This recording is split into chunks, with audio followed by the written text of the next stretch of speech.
Hey, what's up? This is Todd Smith and I'm back with another video. In this video, I want to talk about Roland MC-707, which has completely taken over my content for the last, 2 months? Ever since I picked it up, it's been pretty much the centerpiece of every jam.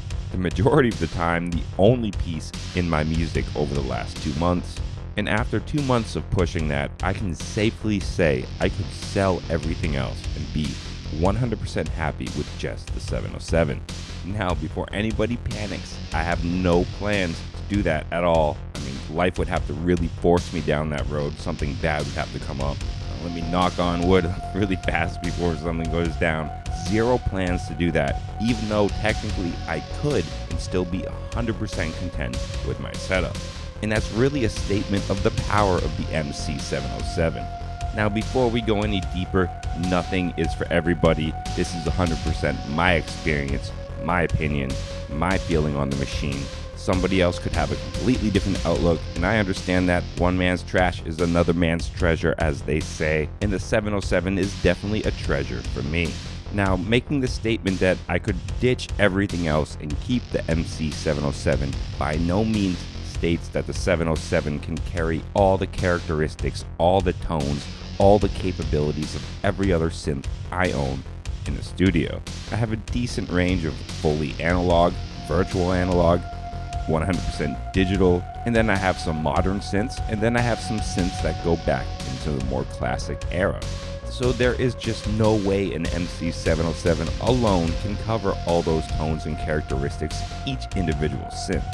But the MC-707 engine and what it does on its own is so good, I could actually really ditch everything else, just use that, and be 100% content with what I put out. The majority of my work is pretty low poly count, and the way I work with music, with the majority of my styles, I don't end up maxing out the MC-707 at all, even when pushing 8 tracks. I'm not saying that's never going to happen, but it just doesn't happen often enough, or at least ever yet, to really affect my workflow. If I really start pushing some complex, heavy poly stuff, I think that's where this machine will start to buckle. And of course, if you really like sampling, if you're a heavy sampler, this machine is just not for you. It's very light in the sampling time. I think it's around a minute 20 of audio per track. Big sample head, that's just really not enough time when you're doing a fully developed track. But for someone like me, where sampling is just kind of the seasonings, a little salt and pepper, it's nothing. It's no real big issue. What appeals to me about the workflow is the fact that it has a synthesizer, really powerful engine as the forefront, and the sampler is secondary. It's not quite as advanced as something you'll get in the Electrons. But as I stated, I do not plan to sell everything, and the 707 has really just polished off my studio to the point where I feel super complete. I really feel that I needed some sort of digital workstation to really polish off this setup. And the MC-707 very much is a digital workstation in Groovebox format. I do plan to invest in the software side of the MC-707.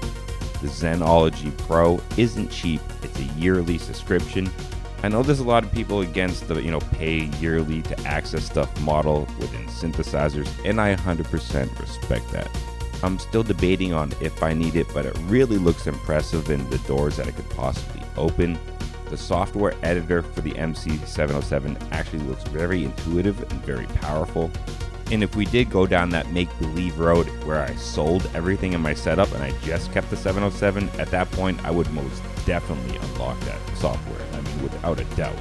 There are a few YouTubers I've seen that claim the MC-707 is kind of too big, a waste of space, that all the accessible knobs really didn't need to be done on the machine, and I completely kind of disagree with that point. If you record and automate everything to the point where you don't use those knobs and you don't use the sliders live and it's just you hit play and it goes, then I can understand that it might feel pointless, all those extra controls up top, because you just use them to record real quick and then they're just sitting there while you're playing your song. But the majority of my work, I try not to do that. Where I'm pushing and pulling with the knobs and sliders, I'm kind of manipulating some stuff live. So I really make use of the knobs and sliders. I really feel they put a lot of thought into the front end of this machine. Heck, I don't even have the newest update on this thing yet. I know some people are gonna laugh at me. It's 2 months in and I'm still playing off like an older update. I'm having fun with just that. I know I need to get the update, and I'm gonna do that very soon. But even though this title says I'm selling all the other gear, it's going to be the complete opposite. You're going to start to see other stuff mixed in with the 707, maybe some videos on other gear specifically without the 707 at all. So keep an eye on this channel. I hope you guys enjoyed the video, and as always, stay positive, stay creative, support each other, and peace.